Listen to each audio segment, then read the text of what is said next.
Hey everyone, and welcome back for another deep dive. Yeah. Today we're tackling two terms that get tossed around a lot in the personal finance world, but rarely get the deep dive treatment. Sounds intriguing. It is. We're going to be talking about passive income versus cash flow. Oh, very interesting. You hear these phrases all the time, right? Especially as young professionals, we're all trying to figure out Yeah. how to make our money work for us, build that financial stability. Right. But are passive income and cash flow really just two sides of the same coin? Yeah. Or are they totally different concepts? Yeah. And, is it true that mastering how money moves is just as important as earning it in the first place? That's a great question to kick things off with. For sure. So let's start with, just getting the definition straight. Okay. Can you give us a clear, concise definition of both passive income and cash flow? Maybe with some examples so we can really wrap our heads around it. Sure, yeah. So passive income, the easiest way to think about it is money you earn that doesn't require you to actively trade your time for it. Okay. So think about things like rental income, from properties you own, Right. or dividends from stock investments, or Right. even, these days, revenue generated from digital products, ebooks, online courses, that sort of thing. Yeah, that's a big one these days. Yeah, exactly. Now, cash flow, that's all about the movement of money both into and out of your accounts, whether it's personal or business accounts. Gotcha. So it's not just about how much you're earning, it's about how much you're actually keeping and how that money's flowing through your financial life. So is passive income simply like a type of cash flow then? That's where things get interesting. From an accounting perspective, they actually distinguish income and cash flow a bit differently. Okay, I'm intrigued. Tell me more. So when accountants talk about income, they're really talking about your profit, which is what's left over after you deduct all of your expenses from your revenue. Okay, so it's more about that bottom line. Exactly. The net profit. Gotcha. Cash flow, however, zooms in on the actual movement of money, like when it physically enters and leaves your accounts. Ah, so it's more about the timing. Yeah, Yes. it is. It's tracking those inflows and outflows to make sure you've got enough readily available money to cover your bills. That makes sense. So is it better to have a strong cash flow than say, a high net income? Ooh, that's a great question. And it depends on your specific situation and goals. Okay. Sometimes you might have a really high income on paper, Right.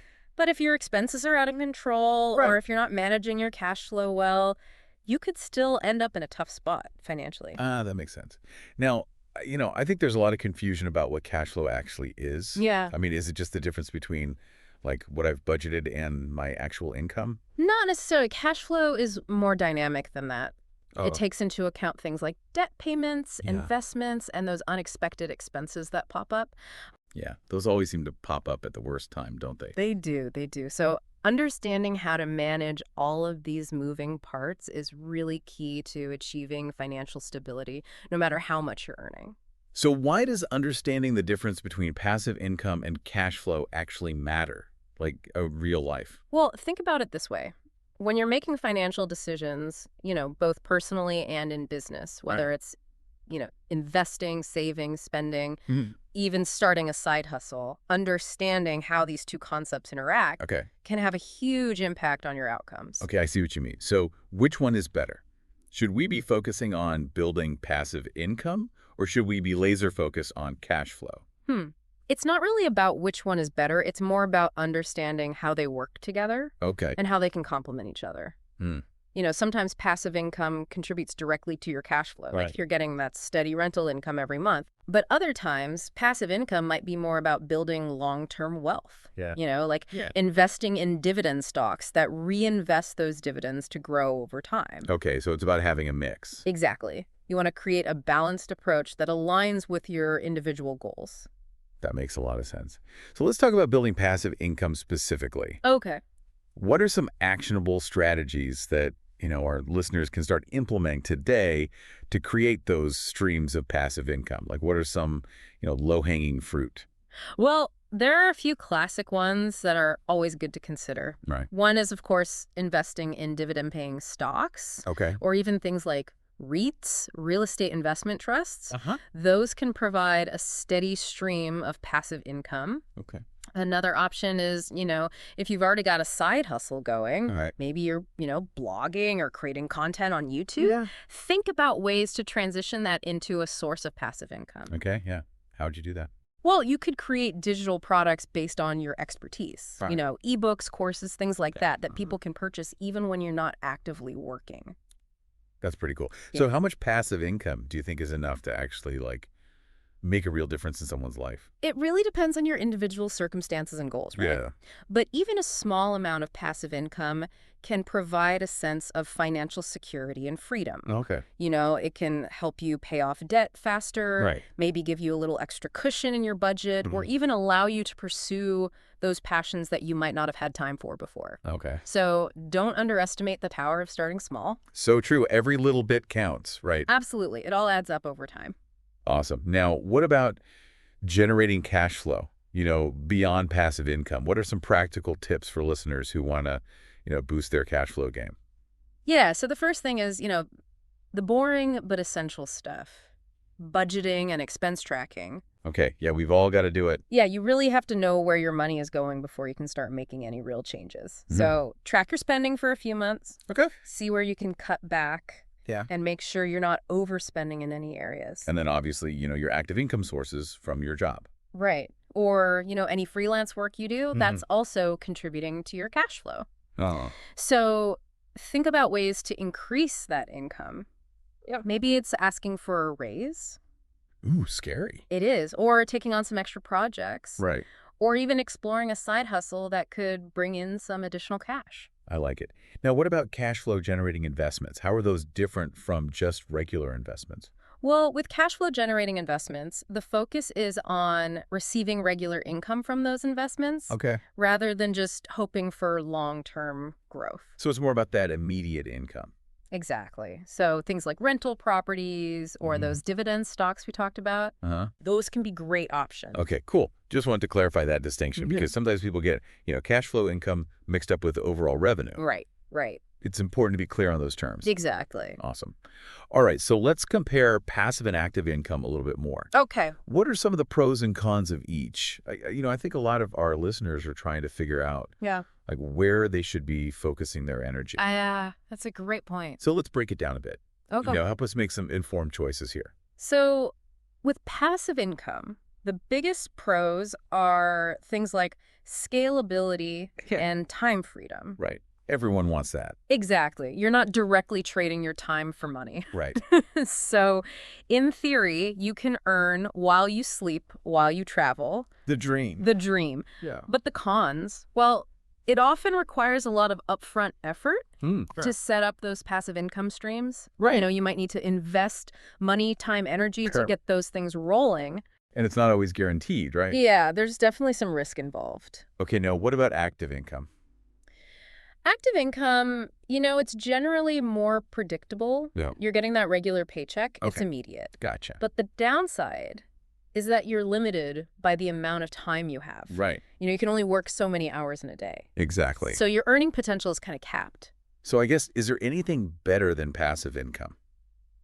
Well, it certainly has its appeal, right? Oh, yeah. But I think the best approach is to find a balance that works for you. Okay. Maybe you have a solid active income stream that provides stability, and then you can start building passive income streams on the side Makes sense. to create more freedom and flexibility in the long run. I like it. So now I'm really curious to hear about your personal journey. Okay. You've clearly got a lot of expertise in this area. Yeah. What were some of the biggest lessons you've learned along the way in terms of building passive income and managing cash flow? Like, what were some of those aha moments or maybe even some mistakes that you learned from? I think one of the biggest lessons for me was that you don't have to have it all figured out from the start. No, that's reassuring. Yeah, it's a process. Okay.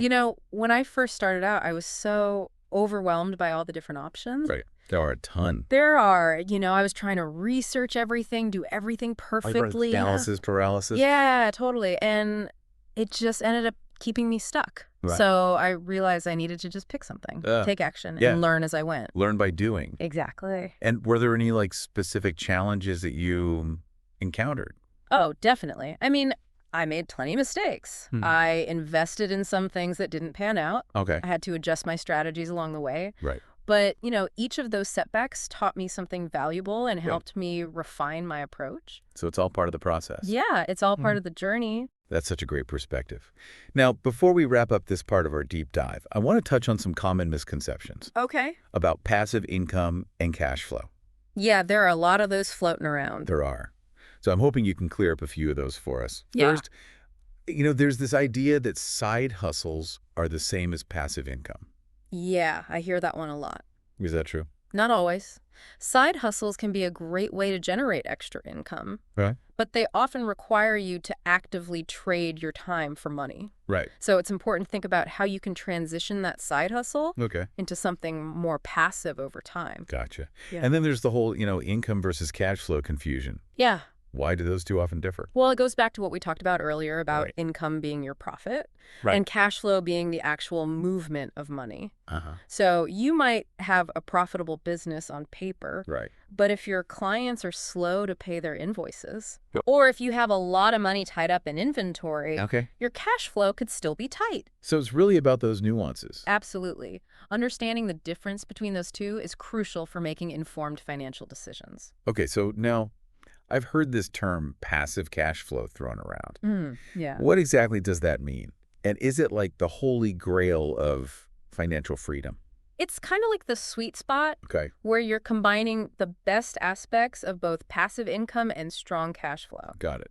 Give me some examples. So think about things like rental income from properties, Right. dividends from stocks, Hmm.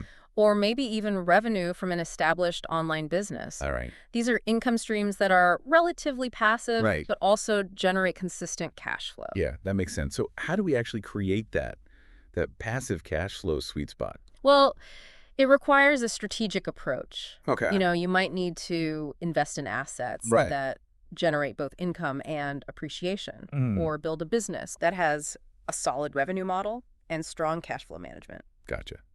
So it sounds like we've got some work to do. We do. This has been fantastic. Thank you so much for sharing your insights with us. My pleasure. It's been great chatting with you. For everyone listening, I hope you've learned something new today, and I hope you feel empowered to take control of your finances and create a life of abundance. Yes. Go out there and make it happen. That's a wrap on another deep dive.